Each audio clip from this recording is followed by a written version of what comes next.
Hello guys, कैसे हैं आप सब। आई होप सब आप सही होंगे और हमारी राया और नीति की स्टोरी को एंजॉय कर रहे होंगे।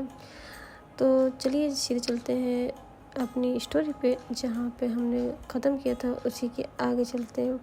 जिधर राया अपना गाना ख़त्म करती है और आखिरी सुर उसका गूंजता है, वो सब नीति की ओर देख ही रही थी। तभी नीति के चेहरे के सामने अचानक से कई टूटी हुई यादों का फ्लैशबैक होने लगता है, जैसे कि कॉलेज की लाइब्रेरी में राया के साथ किताबें पढ़ना, पहली बारिश के अंदर छतरी से भीगना, बिस्परिंग केवरिंग की वो अंधेरी रात, डरौने छाया सब धीरे आता है और नियति राया और वो आगे बढ़ने की कोशिश करती है, लेकिन जैसे ही वो अदृश्य बोझ उसके पीछे खींच रहा हो, उसकी आंखों में आंसू और हाथ सिर पे जाता है और सर बड़े तेज से होता है। पल भर बाद ऐसा लगता है कि नीति की शरीर का अचानक ढीला पड़ जाता है और वो मंच के पास ही ज़मीन पे गिर जाती है। जैसे ये सीन राया देखती राया उसके पास दौड़ते हुए जाती है और चिल्लाती नीति नीति, और नीति को अपने बाहों में लेके और वहाँ पे बोलती है नीति की कोई पानी लेके आओ, एम्बुलेंस बुलाओ। और वो नीति को का सिर अपने गोद में रखती है और उसकी उंगलियां कांपने लगती है। राया को सुनाई देता है कि नीति कुछ कहना चाहती है, उसके होंठ हिल रहे हैं। नीति कान अपने नीति के पास लेके जाती है। नीति बोल रही थी, राया मैंने कुछ देखा उस रात, वो आवाज़ वो बेहोश हो जाती है। सीन शिफ्ट होता है और हमें एक सिटी हॉस्पिटल रूम नंबर 312 में दिखाया जाता है। नियति लेटी हुई है बेड पे और डॉक्टर आते हैं, उसकी जांच वाच करते हैं और कुछ बातें बताते हैं और फिर वो बताते हैं कुछ बातें याद आ रही हैं उसको, उसके दिमाग को खुद बेचने की बातें को दबा रहा है, मतलब बातों को याद कर रहा है, जिससे उसका दिमाग प्रेशर ले रहा हो, उसकी वजह से ये हुआ है। अगर सच पूरी तरह सामने आ जाए तो उसकी सब कुछ ख़त्म हो जाए, लेकिन अभी भी उसके अंदर बहुत सा डर बना हुआ हो सकता है कि इस दौरान उसे बहुत सी चीज़ें हो सकती हैं। राया सब सुनती है, उसकी थोड़ी आंखें नम तो होती हैं, फिर खुद भी बोलती है नीति चाहे तू याद रखे या ना, मैं तेरे साथ रहूँगी, उस रात का सच भी ढूंढूंगी और उसको भी सजा दूंगी जिसने तेरे साथ ये सब किया। सीन ये यहीं पे ख़त्म होता है। नेक्स्ट मॉर्निंग की बात करें, नेक्स्ट सुबह होती है। कमरे की खिड़की से धूप हल्की हल्की अंदर आ जाती है। नीति सफ़ेद अस्पताल के जैसे ग्राउंड में अस्पताल वाला मरीज वाला कपड़ा पहने हुए अभी लेटी है। उसकी आंखें अभी अभी खुली, पास में कुर्सी पे देखती है कि राया बैठी है। रात भर जागने के तरह उसके चेहरे पे थकान साफ दिखता, लेकिन उसकी आंखें बस एक ही चीज़, चिंता और प्यार में रहता। तभी राया उठती है और हल्का मतलब उसे कुछ बोलने की कोशिश करती है, क्योंकि राया वहीं पे बैठी थी। थोड़ा सा शायद उसको नींद लग गई होगी और जैसे ही राया थोड़ा सा हिलती उलटी है, राया की आँखें खुलती है और तभी नियति कहती है गुड मॉर्निंग, कैसी हो। नियति बस उसे देखती है, फिर धीमे से सर हिलाती है। राया उसकी चद्दर ठीक करती है और उसके आगे पानी गिलास बढ़ाती है। राया उसके हाथ पर अपना हाथ रखती है। नियति हल्का सा चौंकती है, फिर आराम महसूस करती है। उस पर राया सोचती शायद दिल ने तुम्हारी पहचान लिया, भले ही दिमाग ना पहचान पाया हो। फिर राया नियति को कुछ पुरानी कहानी सुनाती है। पुरानी याद है, तुमने कैफेटेरिया में मेरे ऊपर कॉफ़ी गिरा दी थी और पूरा दिन में से माफ़ी मांग रही थी। नियति हल्की मुस्कुराती है। राया के दिल में एक उम्मीद की चिंगारी जलती है कि शायद इसे थोड़ी थोड़ी बातें याद आएंगे। तभी कमरे में सन्नाटा हो जाता है। राया धीमे धीमे वही गाना गुनगुनाने लगती है जो कॉन्सर्ट में गाई थी, कि उसको ऐसा लगता है कि इस गाने से शायद तो नियति को सब कुछ याद आ जाए। तभी नियति की आंखें नम हो जाती और वो खुद से ये गाना मैंने पहले कहीं सुना है। राया उसके पास आती है, उसका हाथ थामती है, उसके माथे पे चूम कर कहती है तुम्हें सब याद आएगा, मैं वादा करती हूँ, और तब तक मैं यहीं रहूँगी। नीति की आंखों में देखती है और बिना कुछ कहे नीति का हाथ राया थामती है और उसकी उंगलियों से उंगलियाँ फंसा देती है।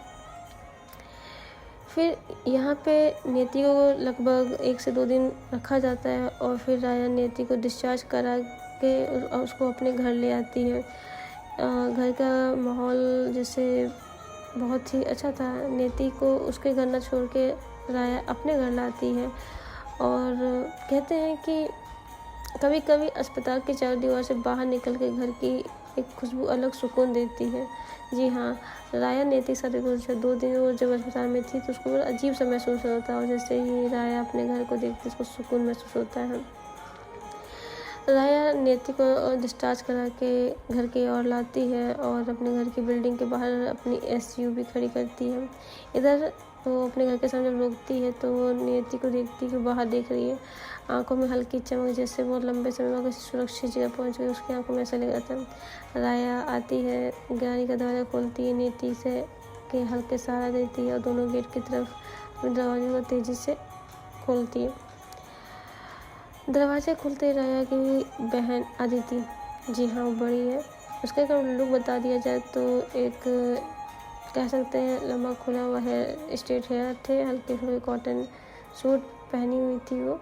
आंखों में खुशी और थोड़ा सा इमोशनल पार्क भी दिखाई दे रहा था। अदिति, अरे दोनों बच्चे आ गए।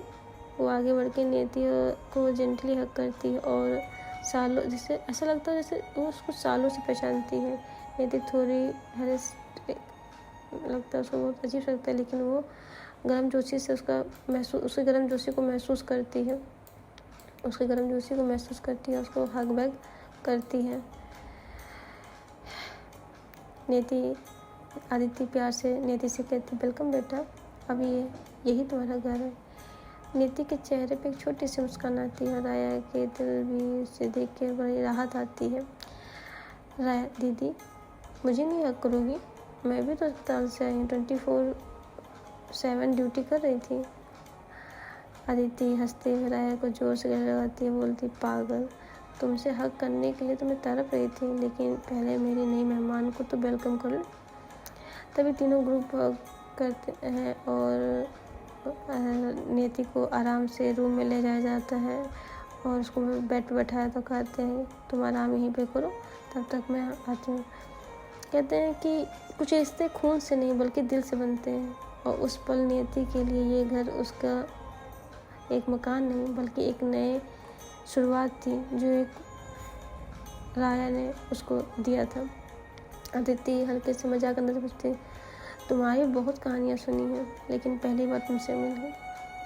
Welcome home dear. Aditi Neti के हाथ पकड़ उसको अंदर ले जाती है और लेटाती बैठाती है। तभी नेति कुछ कहती है, पता नहीं क्यों इस घर में कदम रखते ही एक अजीब सी गर्माहट महसूस हुई, जैसे कि मैं यहाँ पहले भी आ चुकी हूँ।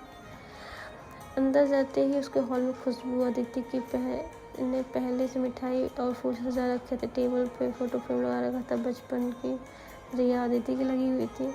अदिति राया से कहती है, देख मैंने सब तैयार कर रखा, मुझे पता था तू नेति को लेकर जरूर आएगी। राया अदिति दूसरे को देख कर मुस्कुराती है। अदिति फिर नेति के पास जाके बोलती है, तुम दोनों यहाँ बैठो, मैं चाय बना के लाती हूँ। वो दिन इसी जान पहचान, प्यार, मोहब्बत में ही निकल जाता है। फिर अगली सुबह की हल्की किरण नई उम्मीद के तरह कमरे में दाखिल होती है। नेति भी बिस्तर पर लेटी हुई थी। राया उसके पास बैठी थी, उसके सिरहाने बैठी थी, जैसे कि किसी की हिफाजत कर रही हो। उसकी आंखें रात भर थकी हुई थी, लेकिन दिल में एक चैन कि नेति उसके पास है।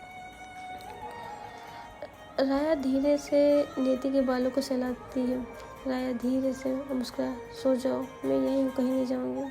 नेति आंखें खोल के हल्की मुस्कान देती, तभी अचानक दरवाजे खुलता है और एक सख्त आवाज़ कमरे में गूंजती है, राया ये क्या हो रहा है? ये लड़की कौन है? यहाँ क्या कर रही है? नेति चौंक के बैठ जाती है। उसका चेहरा अचानक उठ जाता है, जैसे किसी के दिल ने चोट लगाई हो।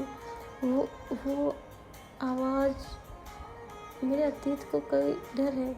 नेति के दिल में फिर एक डर लौट आता है। वो डरने लगती है और उसी में जो राया का हाथ कस के पकड़ लेती है। राया इसको नोटिस करती है लेकिन कुछ नहीं कहती, बस वो उसके हाथ को पे अपना हाथ रख देती है, कहती है मैं हूँ ना। नीति हल्के कौन है? राया, ये मेरे पापा हैं। ये आपके पापा हैं? हाँ, मुझे लगता है कि मेरी ज़िंदगी इनके फैसले भी तय करेगी। तुम डरो मत ना, मैं हूँ यहाँ पे। कुछ भी कर ले, कितनी भी कोशिश करें, लेकिन कुछ नहीं कह पाएंगे ये। आदित्य तभी आती है दरवाजे के अंदर और हालात संभालते हुए अपने पापा से बोलती है, पापा प्लीज़ गुस्सा मत कीजिए, देखिए मेहमान है और मेहमान की तरह है। तभी नीति के पापा बोलते हैं, आदित्य तुम बीच में मत बोलो। राया, मैंने तुम्हें आखिरी बार कह रहा हूँ, ये सब बंद करो। तुम्हारी दोस्ती, तुम्हारी इज्जत और हमारे परिवार का नाम सब बर्बाद कर देंगे। राया समझ नहीं पाती ये चीज़ कि क्या किस चीज़ के लिए बोल रहे, क्या बोल रहे। वो अपने फादर के सामने आती है। जी हाँ, यहाँ बता दूँ कि नीति के फादर का नाम संजय कपूर है। जब वो देखती है कि नीति उसको देख के, पापा को देख के थोड़ा शौक हो, और उस वक्त वो कहना चाहती है कि कुछ कह नहीं पाती। तभी राया की आंखों में गुस्सा और दर्द दोनों झलकते हैं। राया भी तेज आवाज़ में बोल देती है, मेरे फैसले मेरी ज़िंदगी है पापा, और नीति सिर्फ मेरी दोस्त नहीं। जैसे ये बात राया बोलती है, नीति की आंखों में डर और एक सवाल भी भर जाता है। तभी आदित्य फिर बीच में आती है थोड़ी सख्ती से, बस पापा आप दोनों शांत हो जाइए, नीति की तबीयत ठीक नहीं है, पहले उसे आराम करने दीजिए। आदित्य नीति का हाथ पकड़ कर उसे कमरे बाहर ले आती है। राया वहीं खड़ी रहती है, उसके आंखें अपने पिता की आंखों को टकरा रही थी, जैसे कि कोई अनचाही जंग की शुरुआत हो। कहते हैं कि कभी कभी जंग तलवार से नहीं, नज़रों से लड़ती है, और उस वक्त राया उनके पिता के बीच, दोनों के बीच वही जंग छिड़ी थी। राया के पापा वहाँ से जाते जाते राया को धमकी देते हुए कहते हैं कि लड़की से दूर हो जाओ, नहीं तो बहुत बुरा होगा। राया उनके पिता की आंखें जो सख्त टकराओ, कुछ सेकंड में सन्नाटा, और फिर उसके राया के पापा कहते हैं कि तुम इसको घर पे नहीं रख रही हो, बल्कि अपने लिए एक जंग का ऐलान कर रही हो और अपनी बर्बादी खुद लिख रही हो। आदित्य भी वहाँ खड़ी थी, नीति भी खड़ी थी। आदित्य अपने पापा से कहती है, पापा प्लीज़ आप यहाँ से चले जाइए, नहीं तो राया का गुस्सा आप जानते हैं। फिर क्या, वही हो, उसी का डर था।